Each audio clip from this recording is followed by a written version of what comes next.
So basically we're just checking out the Sony A7R IV and the 200 to 600mm G lens. After the update, so the new firmware update, I was just checking how quickly and how accurately the autofocus is working now on the camera. If it's rear focusing, so if it's basically focusing a little bit too deep into the image or into your point of focus, but it seems to be very, very reliable. It's picking up stuff very quickly, like that screw there, which is tiny. I'm sort of at its minimum focal depth rather, sorry, the 2.4 meters. But as you can see here, it's locking onto focus very quickly, and pretty much where I want it as well, which is, you know, the first. So it does seem to be, on a quick experiment like this, like it's actually working better. As you can see, I'm not slowing down at all. I'm actually moving the camera around pretty quick. But it's normally, this is where I shall be trying it outside soon, when we get some decent weather again and I can get out and find some birds to photograph. That's me just put my hand in front of the camera to try and fool the focusing so it goes well out of focus and then lock on again, as you can see. Yeah, so hopefully I'm going to get out with the camera and get some decent weather soon. Let's try it out and see if we're going to actually get some sharp shots with it, with birds in flight. So just having a quick look here. These are obviously low resolution just through the phone, but as you can see there, it's pretty sharp. It's pretty good. At f6.3, your depth, even at 600mm, is pretty good. So it makes it quite handy for, you know, shots like this. I mean, they're boring, but it's just more of just a test, if anything. But as you can see there, just straight out, it looks pretty good. So, but it's more the fact that will the camera and the lens now hang on to its subject that you're moving. So these are obviously relatively static. It's on a tripod, in controlled situation as such. It's lit. Camera's set to a particular setting.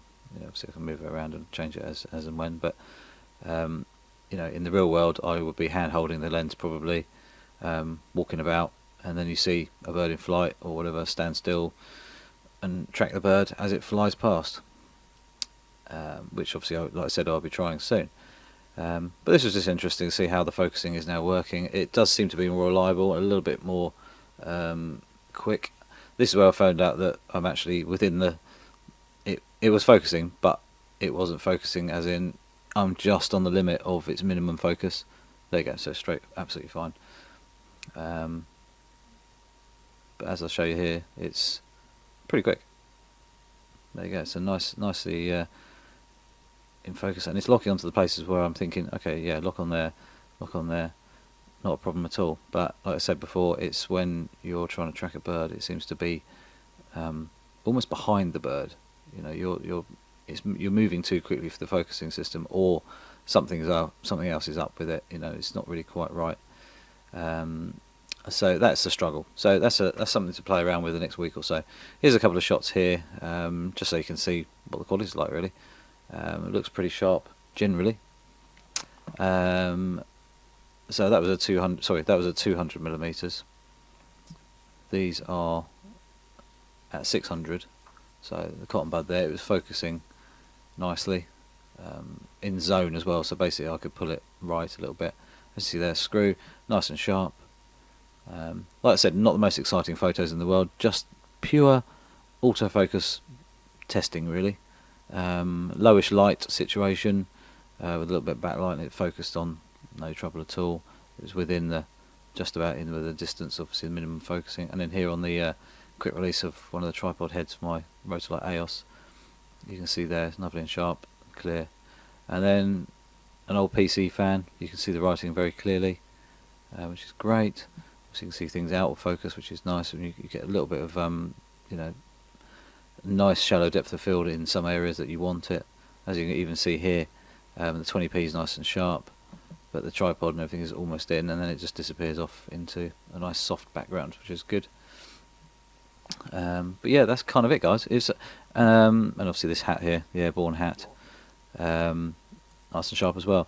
So that was just a quick look, just to see how it was really focusing. I haven't used the lens really at all since the last firmware update, so it was a good little tryout, and people have been pestering me saying, does it work better, this, that and the other, has that firmware really done anything? You know, I know it wasn't mentioned that it was actually going to be the 200 to 600 there'd be an update, but you know, that apparently it has tweaked a few little things, made the camera a little bit more stable, so it could have affected it in a positive way, but we shall see. I shall go out and snap away a bit when I can. So any other questions about the 200 or 600 or the A7R IV, RX10 Mark IV, anything like that that you know I use, feel free to ask questions. Comments are appreciated. I know this is probably one of the most boring videos I've ever done, but it just shows, you know, how the camera is really working, and it looks pretty good to me. So anyway, don't forget to click the subscribe button, little notification bell as well, and like I say, please check out my other videos, please share them, and I'm pretty close to the 1 million view thing, I think, apparently. Never expected to get that far. I thought 1,000 views was a lot when I first started. Never expected the subscribers I've got at the moment. I know that I'm only very small, but thank you very much for watching, and hopefully get some more subscribers on the way, and a few more views. So that's cool. I shall see you soon, and like I say, I'll keep you updated with the 200 to 600mm lens, and hopefully we can get it working.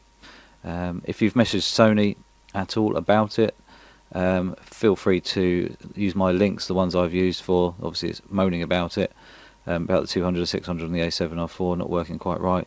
The more we pester Sony, the more emails you send them, because your camera and everything is working the same as mine, they will look into it more often if they've got enough hassle as such. Hopefully it will produce a new firmware update that does fix it. So see you soon.